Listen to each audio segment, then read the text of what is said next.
Hello, everyone, and welcome to another episode of The Outpost. This is actually a really special episode that we have today. Of course, joined by my awesome co hosts, Dushyant and Soham. Today, we're doing something a little different.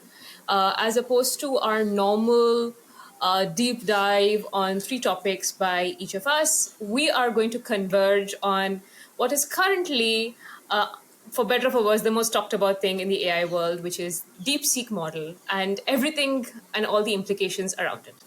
Now, we know that you have all been saturated with the amount of DeepSeek talk.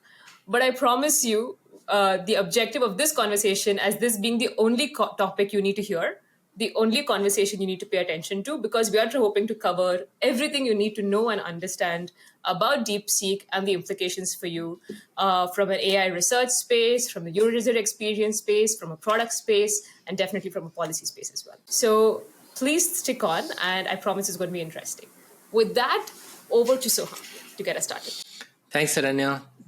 Excited to be back. So today we're here to talk about DeepSeek, right? It's such an interesting topic. I think everybody is talking about DeepSeek. So what I've done is, in about 5 or 10 minutes, I'll try to give you an overview of what DeepSeek is, right? I think most of us have heard about DeepSeek in some way, but I'll try to kind of talk a little bit about why this is kind of important, right? That's the key thing I'll talk about. So with this, let's get started. The first thing is, what is DeepSeek? It's a large language model, very similar to some other models out there, right? Like Llama or ChatGPT, right? But the cool thing about DeepSeek, it's open source, right? So it was launched. Actually, it's been coming out for some time right now. It's the third version of DeepSeek that's come out. It's available on on GitHub, as you can see, right? It's fully open source, which is the really interesting thing, right? Not a lot of completely open source models are out there. So version 3 is fully open source. It's the MIT license, which makes it really interesting, which I think Saranya will talk about, right? So very permissive license, very open thought process, right? And when it was launched in December, it created a buzz just because it was so open and interesting, right? On multiple benchmarks, it does really well, right? It's better than most other closed source models. That's why it's kind of really good, right? So the other thing is, it's been trained apparently on a much lower cost. The constraints are really well defined. Apparently it's been trained in about $5 to $10 million range, so it's not like in the $100+ million range. So in that way, it's a very efficient model, right? There are a bunch of things that I will not go into details, like the MOE language model, where the size of the model is really big, but only a fraction of it is active. So it doesn't require that much memory to train or run the model. So many ways it's interesting, right? It's a big model. It's very performant. At the same time, it's efficient. It doesn't require a lot of memory, and it's fully open source, right? So that way, it's probably better than most other models from last year, right? So anything from mid last year, you can look at Sonnet, you can look at Furo from mid last year, any of the Llama models. Essentially, it's better than that. It's fully open source, right? And it's more efficient, right? So this was launched around December, and the GitHub, um, the project is super interesting. Tons of details there. It's got a lot of contributors. It feels like a real project that you can just go and play with, right? That's the really interesting things. And today it's got about 55,000 stars, so it's doing really well, right? But they've also published a couple of papers. The first one is around version 3 and how they did this training, right? Like, what were some of the constraints, and the fact that they could do this in such a constrained way and come out with an output which is actually better is the surprising bit. And the paper is very detailed, right? They talk about everything, how they thought about this, what are the evaluation parameters, how they compared with the other models, what they are doing interesting here, how's the memory, how's the training done, how's the inference more efficient. So there's a ton of things going on which I'll not spend time about. So all of this stuff is very interesting, right? It's an open model. The paper is well defined. again, right, you can play with it and kind of launch it on most laptops out there that are really high-end laptops. You can actually run this locally, right? So this by itself, right, version 3 of DeepSeek was a great model. But then, right, something happened in January. These people actually didn't stop there. They actually launched another version of the model, which is called DeepSeek R1, which is what created the entire storm that you see today last week, right? This is actually a state of the art reasoning model, right, which is not comparable to a sonnet or a 4.0 in any way, right? This is a reasoning model that is going up against directly against O1, right, which is the flagship model of OpenAI, and it's an amazing achievement, right? So it's comparable. I wouldn't say it's better than O1 in most benchmarks, but it's comparable, right? And in many ways, it's actually better. I'll kind of show you a demo if the APIs are working right now. um, Amazing reasoning model. What it does is doesn't just give you an answer, right? Like our previous podcast, we talked about strawberry and number of hours, right? So it takes a chain of thought approach and kind of gives you the results after like fairly deep thinking, right? So in that way, it's state of the art, right? It's trained using reinforcement learning, and even they have a paper for this, right? How they have done this, and the way they have done this is incredible, right? I've not completely read this paper myself, but what I've understood, right, the achievements of how they have trained this, again, right, with limited resources, it's incredible, right? So this R1 is actually leagues more impressive than the vanilla V3 model, right? What's also really cool, and if time permits, I'll show a demo of this, right? They have a couple of distilled models which are incredible, right? Let me tell you what this is, right? So distilled models are essentially fine-tuned open source models. So what they've done is, let's talk about this one, right? They have a Llama 8 billion parameter distilled model. So what this means is, right, their R1 model has about 671 billion parameters, out of which only 37 billion are active. So it doesn't require that much memory, right? Most of our phones, the models that are running on our phones have about 2 or 3 billion, parameters, right? Most of our laptops can run anywhere from 7 to 70 billion parameters in different capacities. So this can actually run on our laptops, right? A reasoning model that can actually run on our laptops. On top of that, they have created these distilled models which have 8 billion parameters, right? So what they've done is they've taken Llama 8 billion parameters, which is already open source, and created and kind of fine-tuned Llama, right, the 8 billion parameter model, to have the output very similar to R1, right?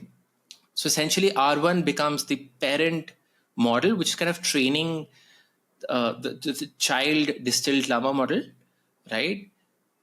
Which is incredible, right? Like, again, distillation has happened before, but this is the first time, at least I know, that somebody has come out with a reasoning model and distilled some of the model itself into smaller other models, which is incredible, right?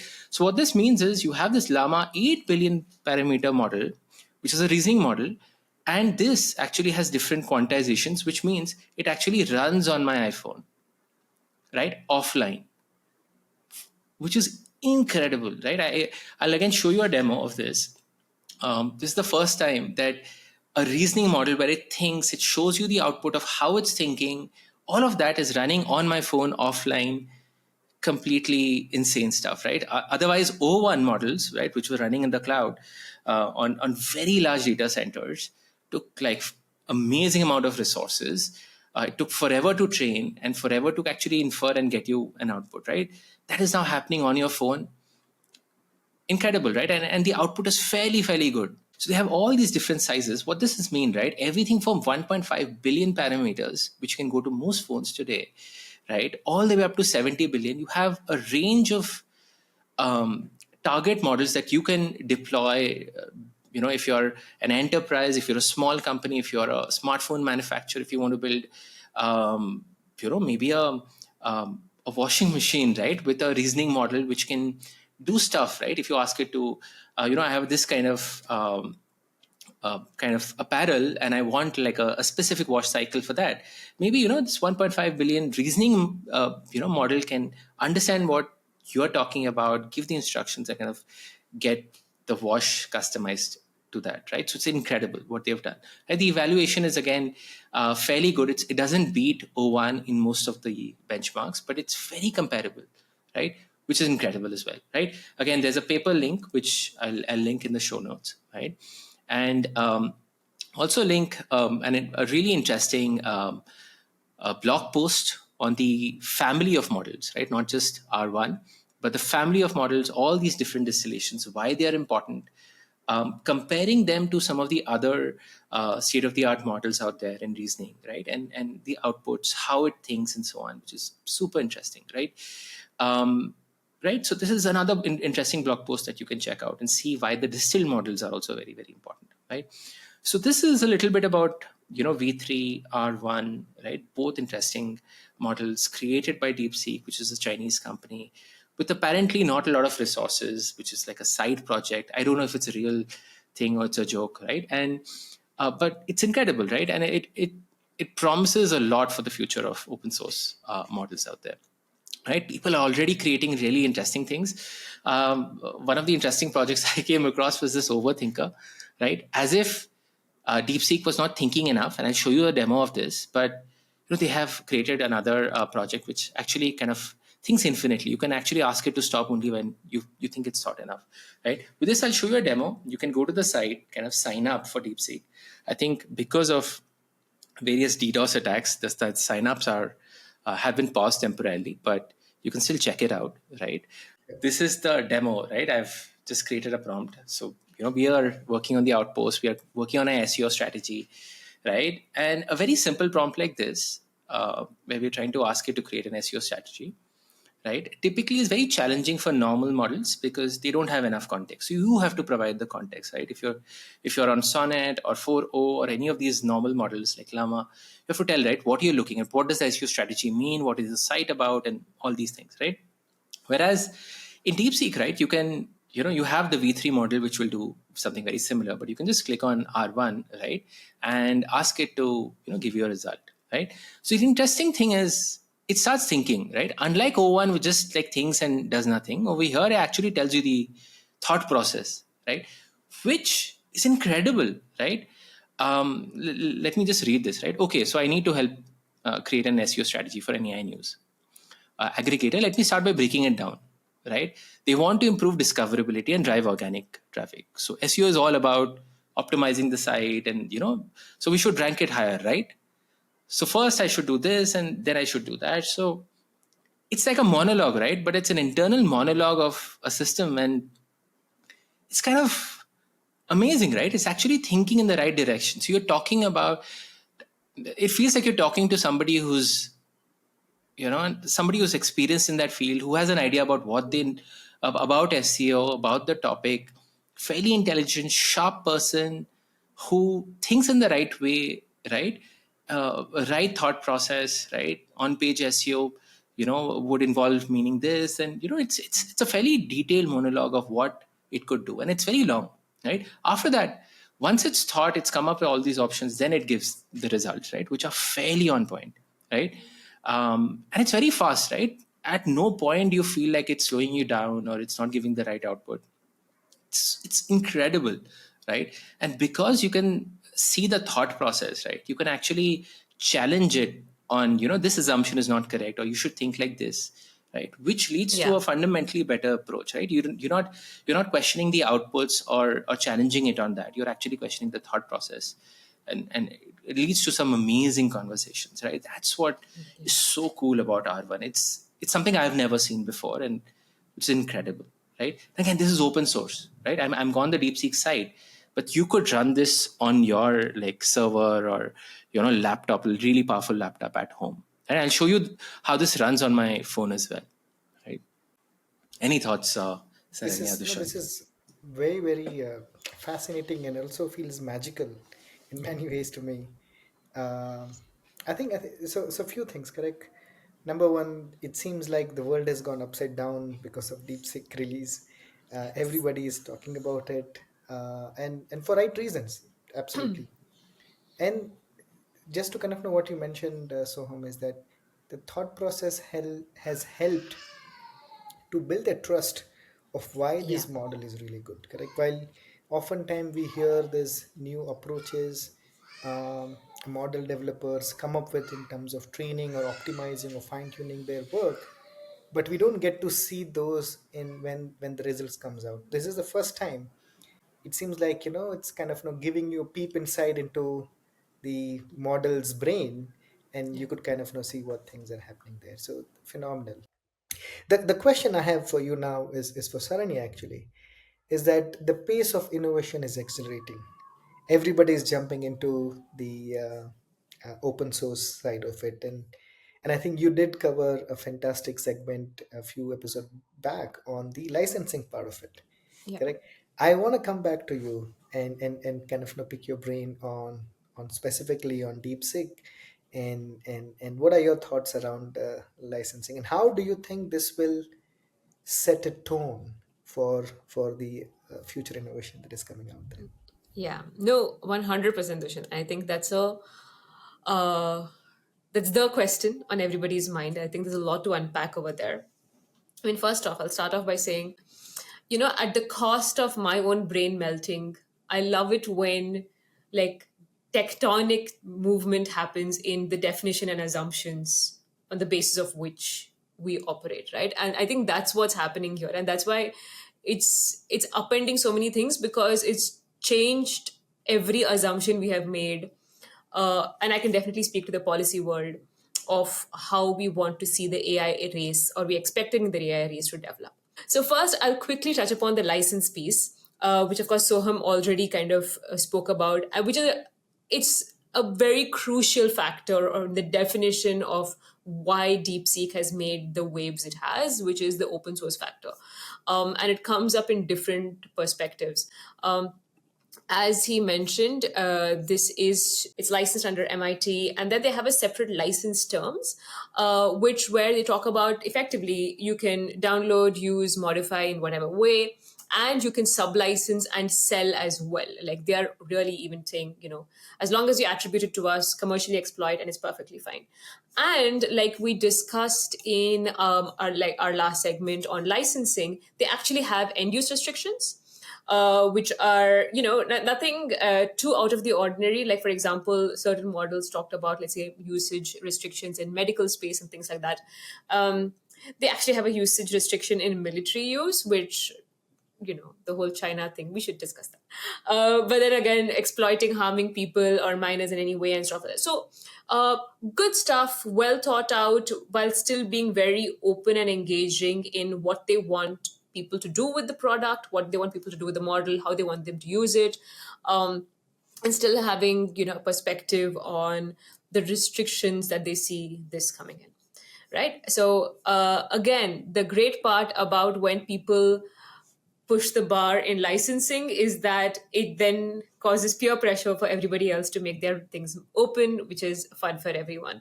And in fact, as a result, as part of the whole conversation about, oh, America is going to be left behind, some people have come out saying, oh, that means OpenAI, if you just reduce your costs of subscription a little bit and you make it open source, we'll catch up to China too. So the solid chance per dance is also happening in all of this. Huh? But that has also been one angle. So, which brings us to the whole regulation and policy piece, right? Now, obviously, the bottom has fallen out of this. Nobody knows what to do anymore. Just as a quick recap, let's take two very high-profile act/bills that caught our attention in the past, year and a half. One is, of course, the EU AI Act, and then the California bill, which we ourselves did a deep dive on, which never really got passed. So the EU AI Act was actually really interesting when it came out because they were taking a harms rated approach. So they were not using the same parameters for everybody. They said, depending on the harms, we're going to classify you and your risk levels. You will be taking on a different level of responsibility. Now, famously, one of the parameters of which they identified an entity or a model as being high risk was on compute power, which they had identified as 10 raised to the power 25 flops, which then, as as one of the parameters by which are categorized as high risk. The California AI bill took it a step further and said that's categorized by if your compute power is 10 to the power of 26 flops, or if your investment is $100 million. DeepSeek has, of course, shot all of that in the face and now is making us rethink what are the grounds for this. And I think that's part of where a lot of this emotional instability is coming from, of what do we define as high risk or high impact. Is DeepSeek by our terms like a startup which we have usually considered as being benign, low impact, and so can be not that regulated? Or do we have to relook at what impact means and how you do the categorization? Another interesting part, which I do think we don't touch upon enough, is the environmental impact of large AI models. Unfortunately, we know that the environment impact gets the short end of the stick in all technology policy conversations, but DeepSeek has bubbled that up as well. Because once we talk about like immense compute power and the immense data centers that kind of go along with this conversation, there have been reports, actually, there's a recent Bloomberg article which did a very important piece about how in America there are pockets where there is electronic distortion depending on your proximity to a data center. So, for example, there is basically the electronic distortion will impact the life of your electronic appliances at home. It's like a voltage fluctuation. I mean, if I have to kind of phrase it in like layman terms, and that happens as a function of your proximity to a data center. And there's a heat map of data centers across the country, across America, and of the electronic distortion that's seen. The second part is, of course, of the cost of water. The idea is that drinking water costs are really going to go up just because of the amount of water that's required by these large data centers. In spite of all of this, environmental impact has only had a cursory reference in regulation. The UNESCO non-binding regulations observations that were passed in 2021 did have one passing comment about we should do an environmental impact assessment of AI models. The EU AI Act, again, just in passing, was like, watch out for the environment, but didn't really put down a strong yes-no barrier at all. But now, with this assumption of data centers and compute power being questioned, is it possible that we can take a closer look at environmental impact? Like, for example, there was one statistic which I think is worth kind of pointing out. Apparently, the International Energy Agency have highlighted a request made through ChatGPT takes 10 times more electricity than a same thing done through Google search. Again, obviously, I'm not begging for either of them. That's not what I'm at. But it's just really interesting to see, does this allow for environmental impact conversations to resurface? And then ask the tough questions because the assumptions are no longer true. And I think finally, with all of this, it's important to come down to where AI regulation is today and the kind of geopolitical landscape.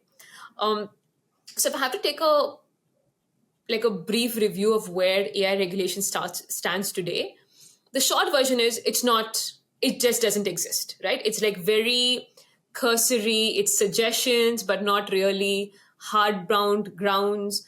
And we don't know where it's going to go.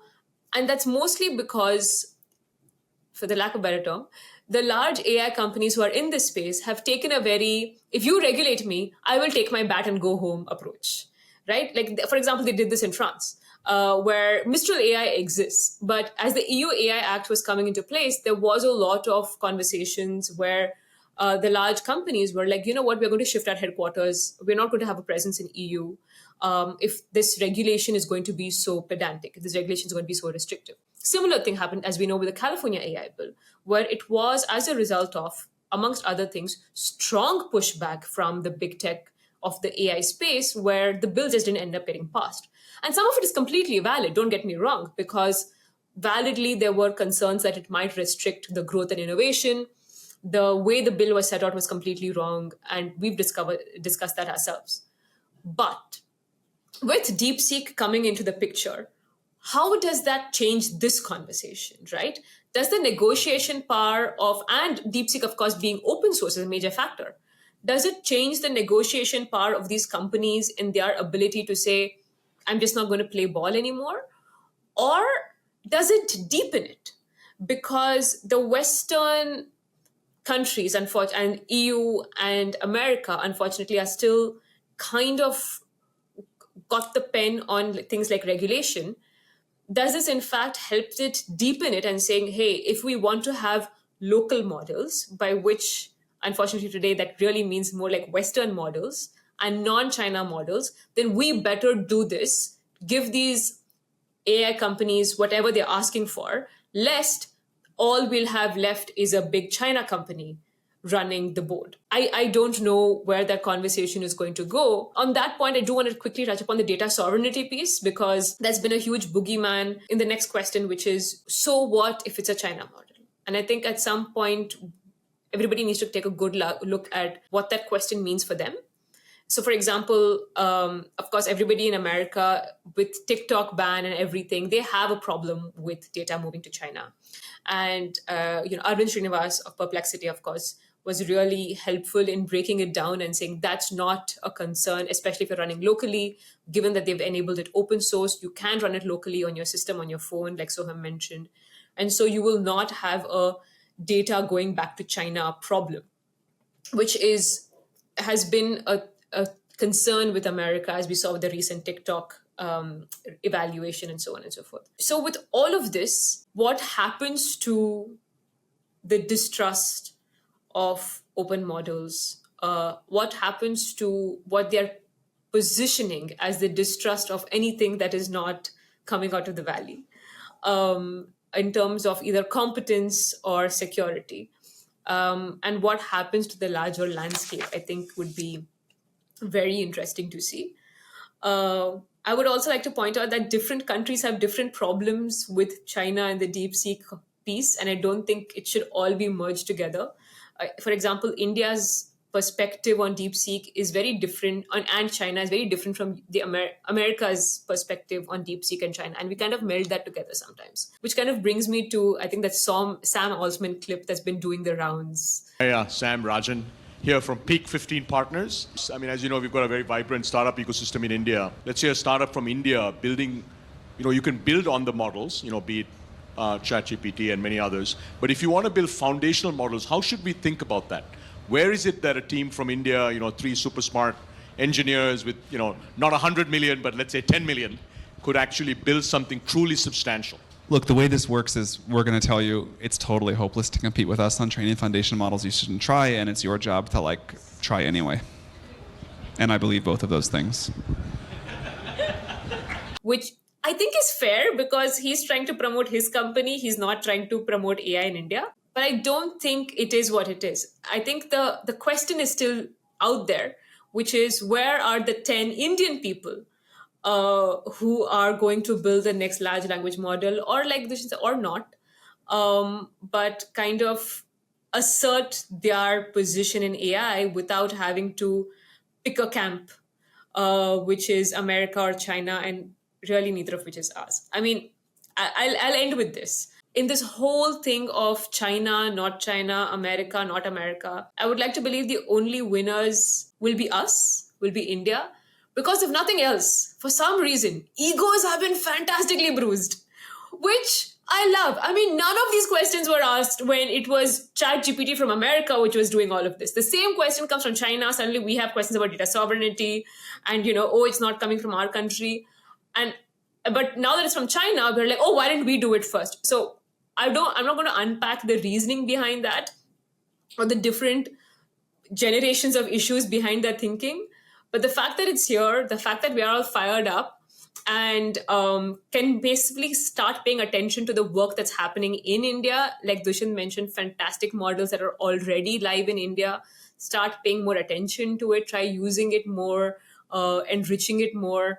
I think hopefully that will be the end result of this conversation, which half of which doesn't even concern us. I'll just quickly, add to the data sovereignty piece, right? A lot of our audience typically want to try out these models or just host or use it, right? So if you want to really use it on your own, right, I'll just recommend some some ways of doing that. There are various third-party providers like Grok, GROQ, right? Or you can go to a like an aggregator like OpenRouter, right? OpenRouter.ai, where you can compare prices and all kinds of things for different providers for different models, right? So for DeepSeek R1, 70 billion parameters, they'll show you, right, like what are the different options available. Because it's open source, you can see what are the options available, what are their prices for input and output tokens, right? For 1 million tokens, what is the price, right?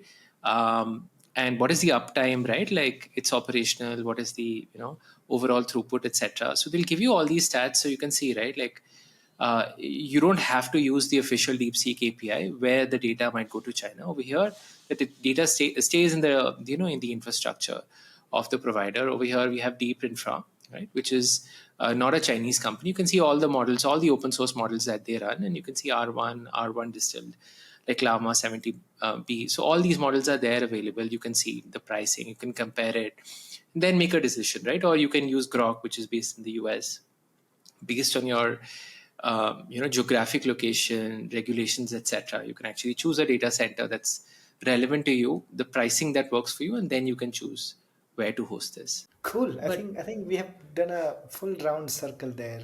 Just a couple of yes, thoughts on there, Susrani. I think really how you brought down the policy piece and the regulation piece.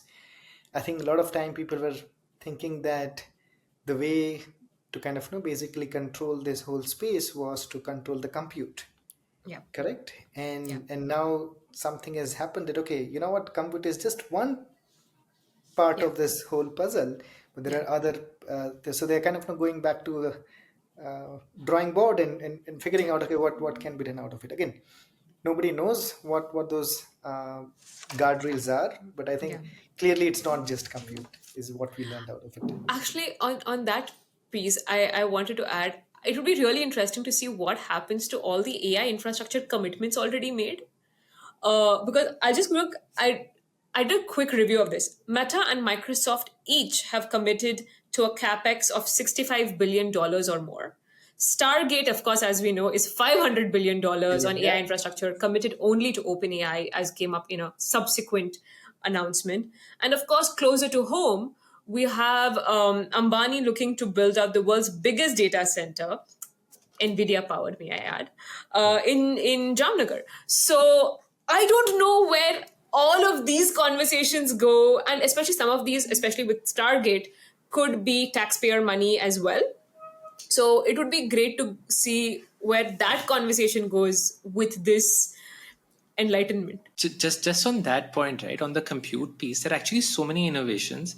I'm sorry, I'm just going to share my screen once more. Yeah. Right, so again, on this local Llama channel, right, you can see you know one of the things they have done, apart from the 100 things I talked about, right, DeepSeek has actually bypassed CUDA, right? CUDA is a very long-term NVIDIA proprietary methodology to run, like, GPU and other compute on their graphics cards, right? And now on their AI processing units, right? But now they use something like industry, like, standard like PTX, right? Which is not fully very, standardized, but it's a very innovative approach. And, this apparently is even better than CUDA, right?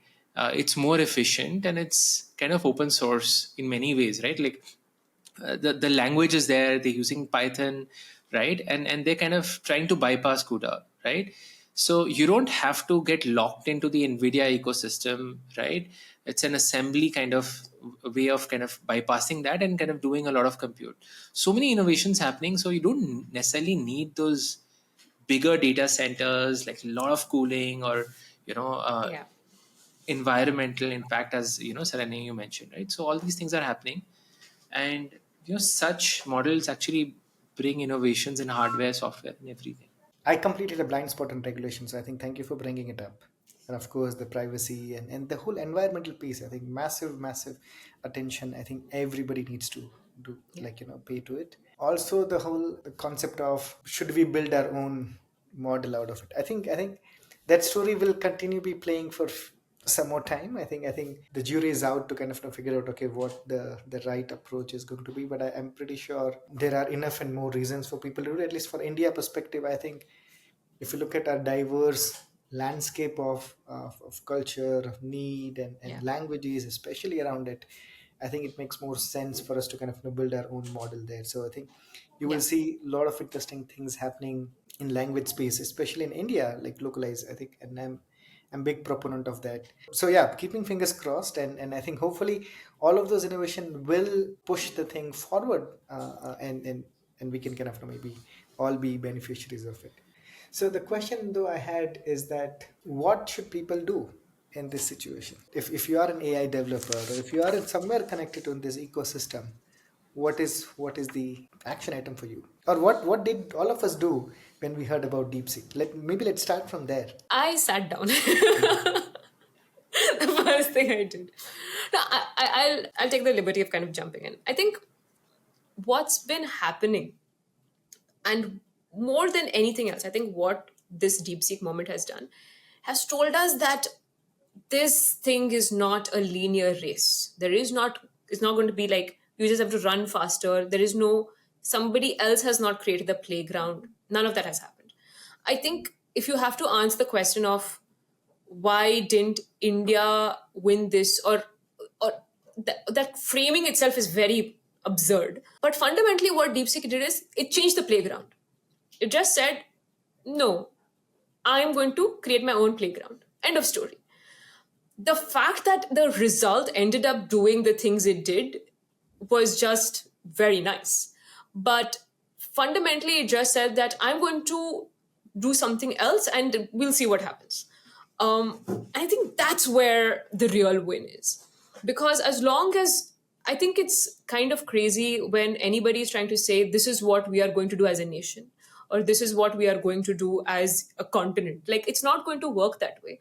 It's going to happen based on what somebody feels passionate about as the problem they want to solve, of the talent which best feels that this is the problem that they are going to address. Like, for example, there's, I think, one of the team members of DeepSeek individually rediscovered reinforcement learning or something of that sort. Like, people have just said, I'm going to apply myself to what is in front of me, and then that's what's going to happen, as opposed to this is where we're going to excel. I'm sure I'm not trying to trivialize the larger intent for strategy. You're trying to understand funding, you're trying to understand resources, and all of that. And I completely appreciate it. But there is value to enabling serendipity in some sense, enabling just really intelligent people to apply themselves to whatever they have in front of them and see what happens. For me, that's been the I think paradigm shift would be an understatement of what DeepSeek has achieved. They said, forget everything you know and let's do this thing now. And I think that's the approach to this AI revolution, which is fundamentally, and I think we forget that every now and then, as every day we are amazed by something new, but still we expect that something is going to obey the rules that we set out.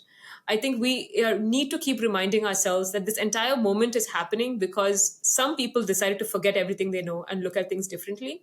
And if we don't continue doing that, we're it's going to be disappointed, frustrated. Stock market is going to go haywire, and so on and so forth. But yeah, that's just my sense. I'll take pause. I don't know. I think just this is like a chat GPT 2.0 moment, right? Yeah. Personally, for me.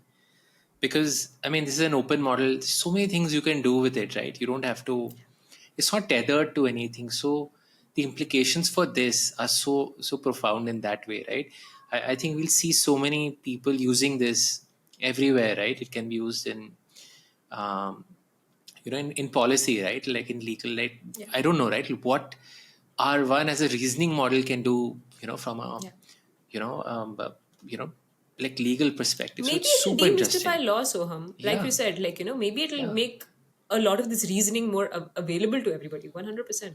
Absolutely. And so it's an interesting time. And I think there's so much opportunity, right? I think with open source, the opportunity kind of increases drastically. So Yeah. this is our opportunity to kind of leverage this and use it for our use cases, right? So, yeah, so I think it's an amazing time to just like follow tech, And if we can use this in a nice way, I think it's an amazing opportunity for all of us. So for me personally, I think we were talking about it. The first I learned about DeepSeek was through Saranya's post. I think she mentioned sometime in December, like, and I think there was a video of From Andrej Andre. Karpathy's Yeah, tweet. yeah. Yeah. And so was super interesting. And at the time, I was just kind of reading and just trying to get myself familiar with that. But then suddenly there's too much of social media buzz happening around it, and for me sometimes I want to kind of let that buzz kind of settle down and then try to mix, because there's so many opinions, you don't know which one to kind of follow through it. uh, but then I think I kind of it became to the point where, like, a lot of people kind of, hey, have you seen this? Oh, what are your views around it? And have you tried this? So I think the couple of things I would recommend is that if you are excited about DeepSeek, I think Soham showed some really interesting links and the approaches. Be a user or a practitioner of it and develop your own understanding, your opinion about that model. I think no doubt it's a phenomenal place, and kind of see that. Second thing, contextualize in your work. If you see there is a need for using something like this, please go ahead and try and integrate. I think there have been some really interesting examples of people integrating over a, like, very short period of time in their product lineup there. My last question, and I think I'll then hopefully open up to both of you, is that what do you want? Like, you have tried DeepSeek, you have read enough about it. What do you want it? If there's one thing that you want in next version from DeepSeek, maybe it's R2 or maybe V4 or things, what would that be? What is your wish list from DeepSeek? I don't think my imagination is that good. It could be anything, Saranya, correct? I think. Yeah. So I think I really, okay. So let me kind of now start, and then hopefully it gives you some bit of thoughts there. I really want DeepSeek. I keep saying DeepSeek for some reason. I really want DeepSeek to kind of bring that perspective to industry, saying that it is possible. Correct. There is, so that's one thing. I think a lot of time people kind of take that conservative step, and I want them to think bold that yes, it is possible. Second thing, I want DeepSeek to kind of also lay a strong foundation for regulation. Correct. I think it has really demonstrated that it is possible to kind of do things at a different quantum. It is possible to do things differently. So are there building blocks for us to relook at this piece of puzzle? Correct. So that's something, and hopefully in next version of it can kind of demonstrate. And the third thing is that while we are seeing some amazing performance improvements, can it really translate to some applications, to some, like, use cases that people can use it out of it? Because remember, chat GPT was GPT until that time, and then the whole thing kind of floodgate open when it focused on one use case, which is interaction. Yep. Are there, like, other use cases that we can talk about it? So I think, yeah, these are some of my kind of wish list from the DeepSeek. From my perspective, I think, if there are better multimodal models, I think they've just released something called Genus, right? Again, right, for generating audio, images, sorry. And so, yeah, open source, models around that would be great, like video and all. So it'll just be extremely interesting to see, like, what people come up with. I think I'm going to go back to what Soham first said. I want it in my washing machine. That's my immediate objective. Maybe in my kitchen, but no, yeah, I think it's all of what you said, right? More than what DeepSeek itself will do, I think the learning moment it has unleashed, like, open sourcing should become the only way, like, the arms race of open sourcing would be wonderful to see. Like, so I think what Soham said was fantastic.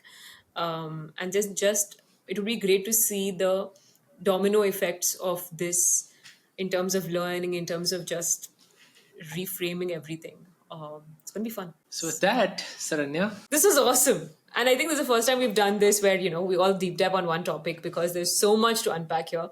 I think this is going to be something in some form or the other we're going to be watching as in the next weeks, months. And it'll be great to see how all of it goes. But thank you everyone for tuning in. Hopefully you had as much fun in this conversation, and do let us know the next thing you want us to cover. But until then, signing off from the Outpost. See you everyone.